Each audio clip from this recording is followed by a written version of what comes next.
All right, guys, we got this Limitless V2 back on the bench, doing a little bit more to it. We talked about the shocks, set those up last time in the last video, and we did talk about what setup I was going to run in this one. Of course, went with a 4070 2200 kV XLX2, and I'm running a Futaba radio, so I got a Futaba receiver here. Putting the motor in is really cut and dry. We all know how to do that. The ESC is just in with some 3M two-sided tape. It sticks right in there, so it's good. It fits in the box, which is great. By not using the receiver box and mounting my receiver on top, I can get to the wire in order to download logs. I don't have to have an extra kit to do that, and it gives me a place to curl up all that extra wire, because there's a considerable amount of wire on the ESCs. I do remove the auxiliary wire because it's not necessary for what I'm doing. I don't need to have it, so I pull the pins on it, take it out. And I also, on most of my cars, I cut this switch off, solder these two wires together and put a little heat shrink on them, and then you eliminated all of that, so you don't have all that extra going on anymore. You can shorten this. I do have the pins and all to do that, but with having this receiver box, it was just easy to curl it up in there. Of course, got a double plug on here. It'll reach the batteries nice and neat. I like to run the ESC wires long enough to get to the batteries, and then run the battery wires short, because you're actually, if you run the battery wires long and ESC short, you end up with more battery wire length altogether. So this way, run short wires on the batteries, and you cut down on that wire length quite a bit, and that's what works for me, and that's the way I like to do it.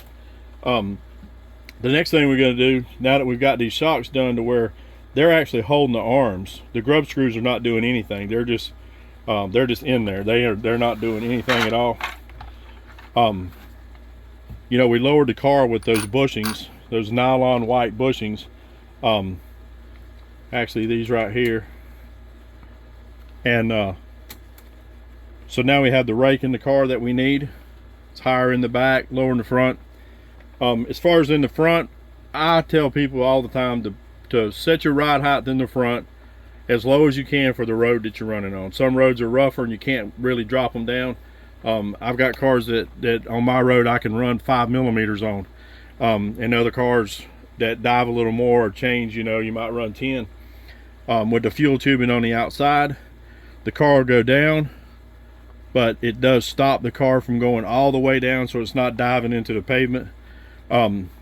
Another thing that you do want to do is make sure that the droop is good, which I usually put a tool in the center screw of the diffuser or the splitter, and when you raise the car up, you want both of these tires to come up at the same time. You do want batteries and all in there when you do that, but you want this to lift equally, so under load, when it's all the pressure's in the back, the car's trying to lift in the front, the car's not trying to dart one way or another, because the wheels on the ground hard or more than the other one is. So that's really all there is to that part. On the rear, I like to cut my wing on my open wheel cars down to that last line.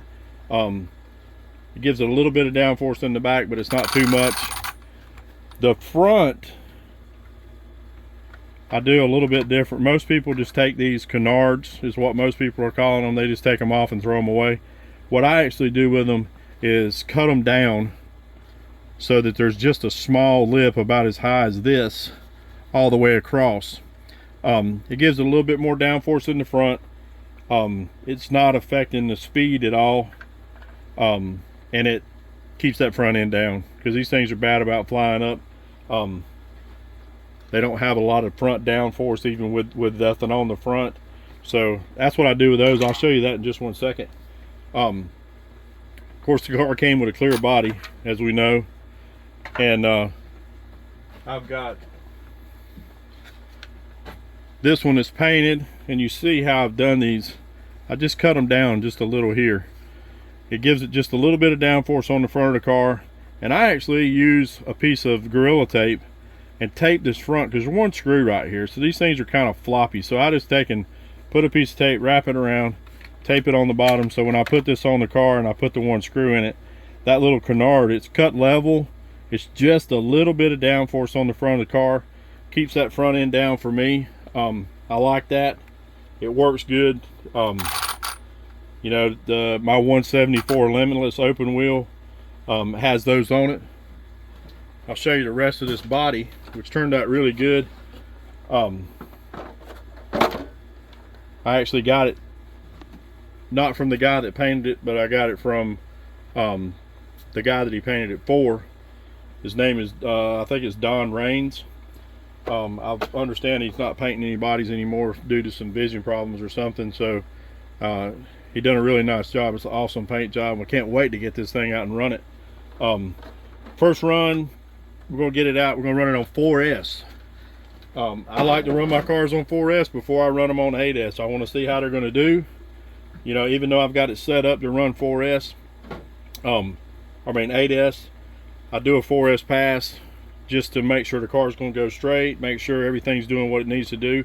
I'm going to do it on these tires because that's the tires that come on the car, and then when we move to 8S, I'll put some foams on it,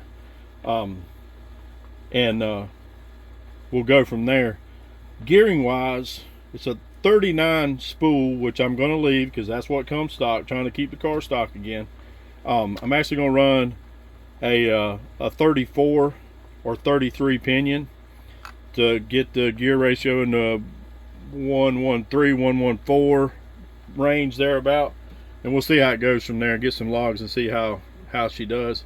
I hope that that some of the setup stuff helps. Let me show you one more thing. I like to have zero camber in my cars, and I actually have this thing. I think I got this thing at like Harbor Freight. It's just a small angle finder. It works really good working on a flat surface.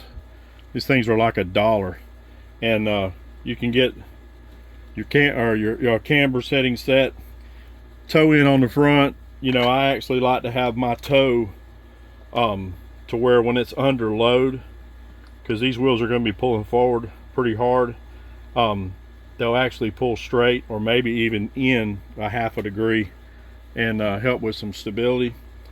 On the back of my cars, I run the stock toe in. I know it's 3 degrees and a lot of guys don't like that. They think it's too much. That toe in on the rear it really makes a big difference in stability at high speed. A zero toe for me doesn't work. Some people it does, and it depends on your road, what kind of tires you're running, because rubber tires are going to be different than running foams. But I like to leave, I run the 3 degrees on all my cars, all the way to the top car, and zero toe on the front. And that's pretty much just all I do to these cars. I mean, I try to run as much of the stock stuff as I can, because all the fancy add-on stuff doesn't make a car go faster. You know, if you're going to add things, you know, you're going to go with bigger motors. You're going to maybe get do some carbon shafts, of course. That's something that we got coming for these. Perfect Pass is coming out with some carbon shafts for these. I'm hoping to have those in a couple of days, so maybe they'll be in.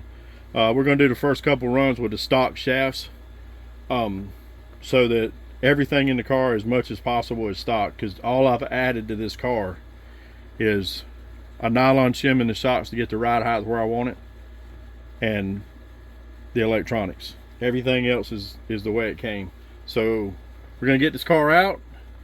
That'll be the next video, or hook to this one. I'm not really sure how I'm gonna do that, and because I don't do a whole lot of editing, I just like to do things and put it out there. But we're gonna get this thing out, and we'll make a 4S pass, probably run like a parallel 4S and just see what it'll do with the 8S gearing that I've got. And we're going to see if it does that 110 that's on the box. It says 110 plus on the box. You know, it's a roller, so I'm not sure, but we're gonna run it on 4S and see if we can't get that 110 on 4S. Y'all keep watching. Appreciate it. If you like some setup videos or you need some help with some stuff, let me know. I've not done any in the past. I'm sure I can get better at doing them, and if some guys want to know some stuff, we'll maybe start doing a couple of videos or something. Y'all let me know what you think. And again, I appreciate y'all watching. I appreciate all the nice comments. Thanks to all the sponsors. Thanks Arrma for sending this car out for me to get a little early look at it. Of course, Castle, TP, the Onyx RC Power Solutions, or Power Systems, I'm sorry. And BSR tires. We're going to have BSRs on this thing. We'll go 8S, and probably at some point we'll have a Delta plastic body on it, because I usually end up on everything I do.